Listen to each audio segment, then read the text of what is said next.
A very good day to all. My name is Navneet Kaur, Assistant Professor in History. Now we will start. The topic is the age of the Gupta economic life. ठीक है, तो ਸਭ ਤੋਂ ਪਹਿਲਾਂ ਮੈਂ ਤੁਹਾਨੂੰ ਥੋੜਾ ਜਿਹਾ ਪਿਛਲਾ ਦੱਸ ਦਵਾਂ ਕਿ ਆਪਾਂ ਜਦੋਂ ਪਿਛਲਾ ਲੈਕਚਰ ਲਗਾਇਆ ਸੀਗਾ ਤੇ ਮੈਂ ਤੁਹਾਨੂੰ ਕਿਹਾ ਸੀਗਾ ਕਿ ਅਸੀਂ ਸੋਸ਼ਲ ਲਾਈਫ ਕਰਨੀ ਆ ਕਿਹਦੀ, ਗੁਪਤ ਟਾਈਮ ਪੀਰੀਅਡ ਦੀ। ਠੀਕ ਹੈ, ਚੰਦਰਗੁਪਤ ਸਮੁੰਦਰਗੁਪਤ ਉਸ ਸਮੇਂ ਦੇ ਪ੍ਰਸਿੱਧ ਇੱਕ ਐਮਪਾਇਰ ਸੀਗੇ। ਠੀਕ ਹੈ, ਇੰਪੋਰਟੈਂਟ ਐਮਪਾਇਰ ਸੀਗੇ। ਸੋ ਉਹਨਾਂ ਦੇ ਟਾਈਮ ਪੀਰੀਅਡ ਦੇ ਵਿੱਚ ਕੰਡੀਸ਼ਨ ਕਿਹੜੀ ਕਿਹੜੀ ਕਿਸ ਤਰ੍ਹਾਂ ਦੀ ਸੀ ਇਹਦੇ ਬਾਰੇ ਵਿੱਚ ਤੁਹਾਨੂੰ ਦੱਸਣਾ ਹੈ। ਸਟੂਡੈਂਟਸ ਮੈਂ ਤੁਹਾਨੂੰ ਆਲਰੇਡੀ ਸਿਲੇਬਸ ਸੈਂਡ ਕਰ ਚੁੱਕੀ ਹਾਂ, ਕਿੰਨੇ ਕਿੰਨੇ ਨੰਬਰ ਦਾ ਨਾ ਉਹ ਵੀ ਸੈਂਡ ਕਰ ਚੁੱਕੀ ਹੈਗੀ ਆ। ਸੋ ਮੈਂ ਤੁਹਾਨੂੰ ਇਹੀ ਦੱਸਣਾ ਚਾਹੂੰਗੀ ਕਿ ਇੱਕ ਇੱਕ ਨੰਬਰ ਦੇ 20 ਕੁਐਸਚਨ ਆਣੇ ਹੈਗੇ ਆ। ਸੋ ਜਦੋਂ ਮੈਂ ਬੋਲਦੀ ਹਾਂ ਕਿ ਇਸ ਚੀਜ਼ ਨੂੰ ਯਾਦ ਰੱਖੋ ਤੇ ਇਹਦਾ ਮਤਲਬ ਹੈਗਾ ਕਿ ਉਹ ਸ਼ਾਰਟ ਆਨਸਰ ਟਾਈਪ ਕੁਐਸਚਨ ਦੇ ਵਿੱਚ ਆ ਸਕਦਾ ਹੈ। ਠੀਕ ਹੈ, ਸੋ ਅਸੀਂ ਅੱਜ ਸੋਸ਼ਲ ਲਾਈਫ ਦੇ ਬਾਰੇ ਵਿੱਚ ਅਸੀਂ ਡਿਸਕਸ਼ਨ ਕੀਤੀ ਸੀ ਤੇ now the next topic is economic life. ਤਾਂ we will start the economic life. The first one is the agriculture. तो ਅਸੀਂ ਐਗਰੀਕਲਚਰ ਦੇ ਬਾਰੇ ਵਿੱਚ ਸਟਾਰਟ ਕਰਾਂਗੇ ਕਿ ਉਸ ਟਾਈਮ ਪੀਰੀਅਡ ਦੇ ਵਿੱਚ ਜਿਹੜੀ ਐਗਰੀਕਲਚਰ ਸੀ ਕਿਸ ਤਰ੍ਹਾਂ ਦੀ ਸੀ। ਐਗਰੀਕਲਚਰ ਦੇ ਬਾਰੇ ਵਿੱਚ ਬਹੁਤ ਜ਼ਿਆਦਾ ਜਿਹੜੇ ਲੋਕ ਸੀਗੇ ਨੌਲੇਜ ਵਗੈਰਾ ਇਕੱਠੀ ਕਰਦੇ ਸੀਗੇ। ਠੀਕ ਹੈ, ਨੌਲੇਜ ਗੇਨ ਕਰਦੇ ਸੀਗੇ ਬਿਕੋਜ਼ ਐਗਰੀਕਲਚਰ ਦੇ ਉੱਤੇ ਉਹਨਾਂ ਦੀ ਪੂਰੀ ਜਿਹੜੀ ਲਾਈਫ ਹੈਗੀ ਡਿਪੈਂਡ ਕਰਦੀ ਸੀਗੀ। ਠੀਕ ਹੈ, ਇਸ ਤੋਂ ਇਲਾਵਾ ਚੰਦਰਗੁਪਤ ਤੇ ਸਮੁੰਦਰਗੁਪਤ ਦੇ ਟਾਈਮ ਪੀਰੀਅਡ ਦੇ ਵਿੱਚ ਇਕਨੋਮਿਕ ਕੰਡੀਸ਼ਨ ਜਿਹੜੀ ਸੀਗੀ ਉਸਨੂੰ ਅੱਛੀ ਕਰਨ ਦੇ ਲਈ ਉਹ ਪਰਸਨ ਖੁਦ ਵੀ ਪ੍ਰੈਫਰ ਕੁਛ ਨਾ ਕੁਛ ਕਰਦੇ ਸੀਗੇ ਕਰਨ ਦੇ ਲਈ। ਫੋਰ ਐਗਜ਼ਾਮਪਲ ਸੁਦਰਸ਼ਨ ਝੀਲ। ਠੀਕ ਹੈ, ਸੁਦਰਸ਼ਨ ਲੇਕ ਜਿਹਦਾ ਨਾਮ ਤੁਸੀਂ ਸੁਣਿਆ ਹੀ ਹੋਏਗਾ।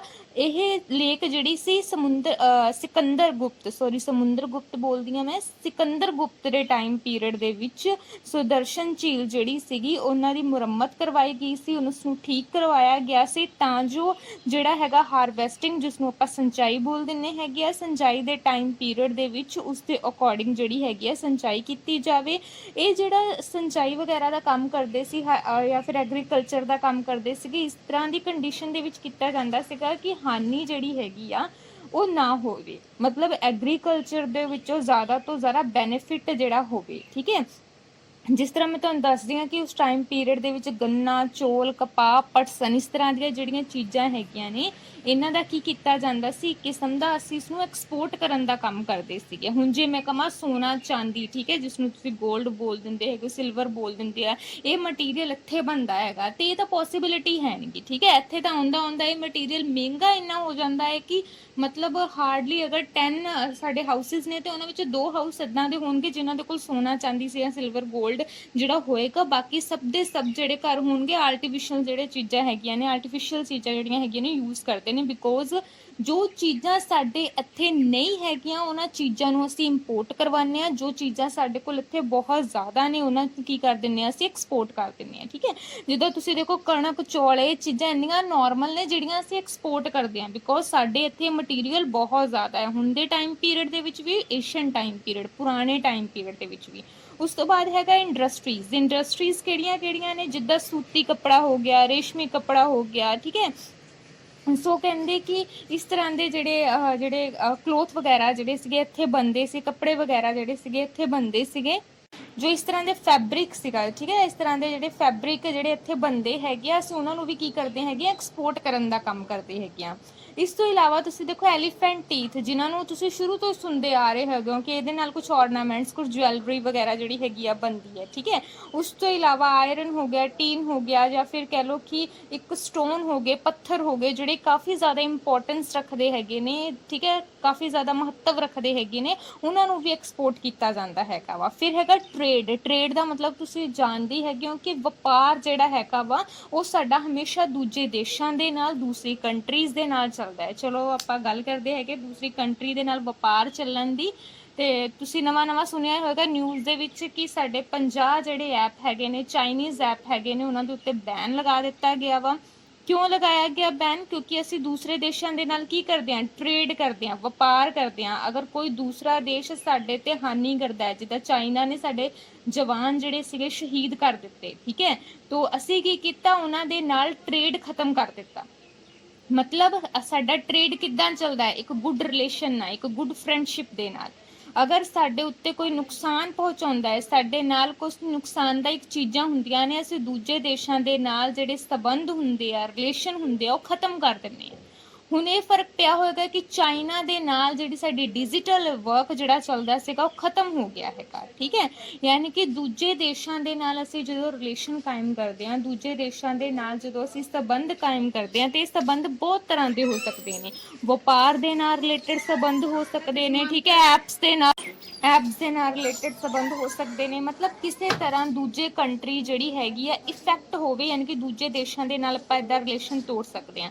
ਚਲੋ ਮੈਂ ਦੁਬਾਰਾ ਗੁਪਤ ਟਾਈਮ ਪੀਰੀਅਡ ਤੇ ਆਨੀ ਆ ਕਿ ਉਸ ਟਾਈਮ ਪੀਰੀਅਡ ਦੇ ਵਿੱਚ ਜਿਹੜਾ ਟ੍ਰੇਡ ਸੀਗਾ ਕਿੱਦਾਂ ਚੱਲਦਾ ਸੀਗਾ। ਕਹਿੰਦੇ ਕਿ ਅਸੀਂ ਦੇਖਦੇ ਹੈਗੇ ਆ ਕਿ ਸ਼੍ਰੀਲੰਕਾ, ਚੀਨ, ਅਰਬ, ਈਰਾਨ, ਮਿਸਰ, ਯੂਨਾਨ, ਰੋਮ, ਸੀਰੀਆ, ਬਰਮਾ, ਇਸ ਤਰ੍ਹਾਂ ਦੇ ਦੇਸ਼ ਨੇ ਜਿਨ੍ਹਾਂ ਦੇ ਨਾਲ ਸਾਡਾ ਕੀ ਹੁੰਦਾ ਸੀ, ਇੱਕ ਕਿਸਮ ਦਾ ਸੀ ਮਾਲ ਜਿਹੜਾ ਸੀਗਾ ਮਟੀਰੀਅਲ ਸੀ ਇੰਪੋਰਟ ਤੇ ਐਕਸਪੋਰਟ ਕਰਦੇ ਸੀਗੇ। ਇਸ ਦੇ ਨਾਲ ਹੀ ਮੈਂ ਤੁਹਾਨੂੰ ਦੱਸਣਾ ਚਾਹੂੰਗੀ ਕਿ ਸਾਡੇ ਇੱਥੇ ਗਰਮ ਮਸਾਲੇ, ਦਵਾਈਆਂ ਯਾਨੀ ਕਿ ਮੈਡੀਸਨ ਵਗੈਰਾ, ਨਾਰੀਅਲ, ਠੀਕ ਹੈ, ਕੋਕੋਨਟ ਵਗੈਰਾ ਜਿਹੜੇ ਸੀਗੇ ਬਹੁਤ ਵੱਡੀ ਮਾਤਰਾ ਦੇ ਵਿੱਚ ਜਿਹੜੇ ਹੈਗੇ ਐਕਸਪੋਰਟ ਕੀਤੇ ਜਾਂਦੇ ਹੈਗੇ ਆ।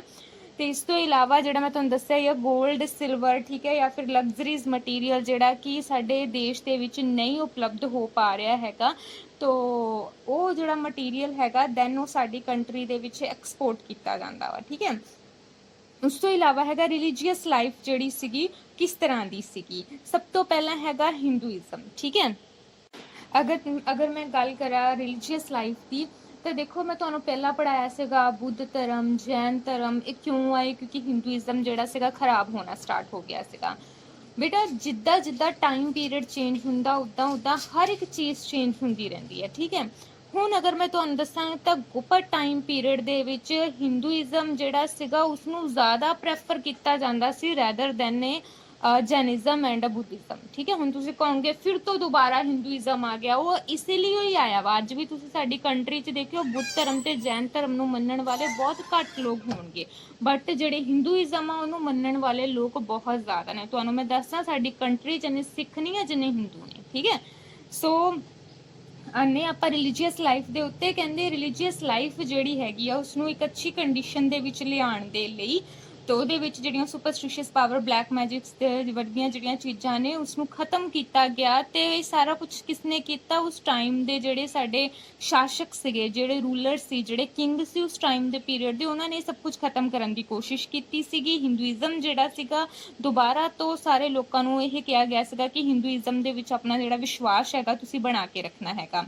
ਕਹਿੰਦੇ ਉਸ ਟਾਈਮ ਪੀਰੀਅਡ ਦੇ ਵਿੱਚ ਵਿਸ਼ਨੂੰ, ਸ਼ਿਵ ਜਿਹੜੇ ਸੀਗੇ ਦੇਵੀ ਦੇਵਤੇ, ਕਹਿੰਦੇ ਇਹਨਾਂ ਨੂੰ ਕਾਫੀ ਜ਼ਿਆਦਾ ਇੰਪੋਰਟੈਂਸ ਦਿੱਤੀ ਜਾਂਦੀ ਸੀ। ਬ੍ਰਹਮਾ, ਸੂਰਜ, ਇੰਦਰ, ਵਰੁਣ, ਯਮ ਦੇਵਤਾ, ਠੀਕ ਹੈ, ਗੋਡੈਸਟ, ਗੋਡ ਜਿਹੜੇ ਸੀਗੇ ਉਹਨਾਂ ਨੂੰ ਬਹੁਤ ਜ਼ਿਆਦਾ ਪ੍ਰੈਫਰ ਦਿੱਤੀ ਜਾਂਦੀ ਸੀ। ਗੋਡੈਸਟ ਯਾਨੀ ਕਿ ਦੇਵਤਿਆਂ, ਜਿਹੜੀਆਂ ਸਾਡੀਆਂ ਦੇਵੀਆਂ ਸੀਗੀਆਂ ਉਹਨਾਂ ਦੇ ਵਿੱਚੋਂ ਲਕਸ਼ਮੀ ਜਿਸਨੂੰ ਤੁਸੀਂ ਵਿਸ਼ਨੂੰ ਦੀ ਵਾਈਫ ਬੋਲ ਦਿੰਦੇ ਹੈਗੇ ਹੋ, ਪਾਰਵਤੀ ਜਿਸਨੂੰ ਕਿ ਤੁਸੀਂ ਸ਼ਿਵ ਦੀ ਵਾਈਫ ਬੋਲ ਦਿੰਦੇ ਹੈਗੇ ਹੋ, ਉਸਨੂੰ ਬਹੁਤ ਜ਼ਿਆਦਾ ਪ੍ਰੈਫਰ ਕਰਨ ਦੀ ਕੋਸ਼ਿਸ਼ ਕੀਤੀ ਜਾਂਦੀ ਸੀ। ਇਸ ਤੋਂ ਇਲਾਵਾ ਸਰਸਵਤੀ, ਦੁਰਗਾ, ਕਾਲੀ, ਚੰਡੀ, ਇਹ ਗੋਡੈਸਟ ਜਿਹੜੀਆਂ ਸੀਗੀਆਂ ਇਹਨਾਂ ਨੂੰ ਬਹੁਤ ਜ਼ਿਆਦਾ ਇੰਪੋਰਟੈਂਸ ਦਿੱਤੀ ਜਾਂਦੀ ਸੀ। ਬੁੱਧਿਜ਼ਮ ਦੇ ਵਿੱਚ ਮੈਂ ਤੁਹਾਨੂੰ ਦੱਸ ਦਵਾਂ, ਬੁੱਧਿਜ਼ਮ ਪੰਜਾਬ ਤੇ ਕਸ਼ਮੀਰ ਦੇ ਵਿੱਚ ਬਹੁਤ ਜ਼ਿਆਦਾ ਇਸ ਨੂੰ ਇੰਪੋਰਟੈਂਸ ਦਿੱਤੀ ਜਾਂਦੀ ਸੀ।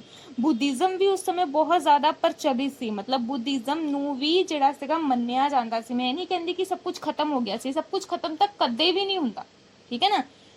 ਚੀਜ਼ ਦੀ ਸ਼ੁਰੂਆਤ ਹੁੰਦੀ ਹੈ, ਐਂਡ ਹੁੰਦਾ ਹੈ, ਲੇਕਿਨ ਸਭ ਕੁਝ ਖਤਮ ਕਦੇ ਨਹੀਂ ਹੁੰਦਾ, ਠੀਕ ਹੈ ਨਾ। ਸੋ ਮੈਂ ਤੁਹਾਨੂੰ ਇਹ ਦੱਸਣਾ ਚਾਹੂੰਗੀ ਕਿ ਇਸ ਤੋਂ ਇਲਾਵਾ ਜਿਹੜਾ ਸਾਡਾ ਬੁੱਧਿਜ਼ਮ ਸੀਗਾ, ਕਹਿੰਦੇ ਉਹ ਧਰਮ, ਇਹ ਜਿਹੜਾ ਰਿਲੀਜੀਅਸ ਸੀਗਾ ਨਾਲੰਦਾ, ਕਸ਼ੋਬੀ, ਕਾਂਚੀ, ਮਥੁਰਾ, ਸਾਰਨਾਥ, ਕਹਿੰਦੇ ਬਹੁਤ ਸਾਰੇ ਏਰੀਆ ਨੇ ਜਿਹਦੇ ਵਿੱਚ ਬੁੱਧਿਜ਼ਮ ਨੂੰ ਬਹੁਤ ਜ਼ਿਆਦਾ ਪ੍ਰੈਫਰ ਕੀਤਾ ਜਾਂਦਾ ਹੈ ਅੱਜ ਦੇ ਟਾਈਮ ਪੀਰੀਅਡ ਦੇ ਵਿੱਚ ਵੀ। ਜੈਨ ਧਰਮ ਅਗਰ ਦੀ ਮੈਂ ਗੱਲ ਕਰਾਂ ਕਿ ਜੈਨਿਜ਼ਮ ਜਿਹੜਾ ਸੀਗਾ ਉਹਦਾ ਜਿਹੜਾ ਇੰਪੋਰਟੈਂਸ ਸੀਗਾ ਉਹ ਘੱਟ ਹੋਣੀ ਸਟਾਰਟ ਹੋ ਗਈ ਸੀ, ਠੀਕ ਹੈ। ਤੋਂ ਕਹਿੰਦੇ ਇਸ ਕਾਲ ਦੇ ਵਿੱਚ ਮਥੁਰਾ ਤੇ ਵਿਲੋਬੀ, ਠੀਕ ਹੈ, ਇਹ ਇਸ ਤਰ੍ਹਾਂ ਦੇ ਜਿਹੜੇ ਏਰੀਆ ਸੀਗੇ, ਇਹਨਾਂ ਏਰੀਆ ਦੇ ਵਿੱਚ ਕੇਂਦਰ ਬਣੇ ਹੋਏ ਸੀ, ਸੈਂਟਰ ਬਣੇ ਹੋਏ ਸੀਗੇ ਕਿ ਅਗਰ ਕਿਸੇ ਨੇ ਜੈਨਿਜ਼ਮ ਨੂੰ ਅਪਲਾਈ ਕਰਨਾ ਹੈਗਾ, ਜੈਨਿਜ਼ਮ ਧਰਮ ਦੇ ਵਿੱਚ ਜਾਣਾ ਹੈਗਾ ਵਾ, ਦੈਨ ਤੁਸੀਂ ਇੱਥੇ ਆ ਸਕਦੇ ਹੈਗੇ ਹੋ, ਠੀਕ ਹੈ। ਸੋ ਇਸ ਦੇ ਨਾਲ ਹੀ ਮੈਂ ਤੁਹਾਨੂੰ ਉਮੀਦ ਕਰਦੀ ਹੈਗੀ ਆ ਕਿ ਜਿਹੜਾ ਟੌਪਿਕ ਹੈਗਾ ਵਾ ਤੁਹਾਨੂੰ ਸਮਝ ਆਇਆ ਹੋਏਗਾ, ਠੀਕ ਹੈ। ਟੌਪਿਕ ਵਿੱਚ ਕਿਸੇ ਤਰ੍ਹਾਂ ਦੀ ਕੋਈ ਪ੍ਰੋਬਲਮ ਆਉਂਦੀ ਹੈ ਦੈਨ ਤੁਸੀਂ ਮੈਨੂੰ ਮੈਸੇਜ ਕਰ ਸਕਦੇ ਹੈਗੇ ਹੋ ਗਰੁੱਪ ਦੇ ਵਿੱਚ ਕਿ ਤੁਹਾਨੂੰ ਕਿਸੇ ਤਰ੍ਹਾਂ ਦੀ ਕੋਈ ਪ੍ਰੋਬਲਮ ਆਈ ਹੈਗੀ ਆ।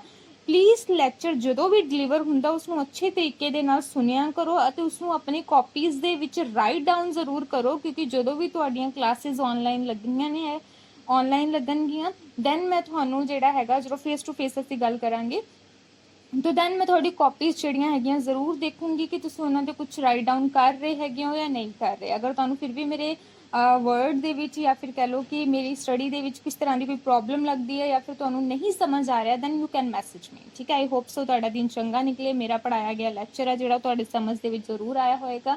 Thank you.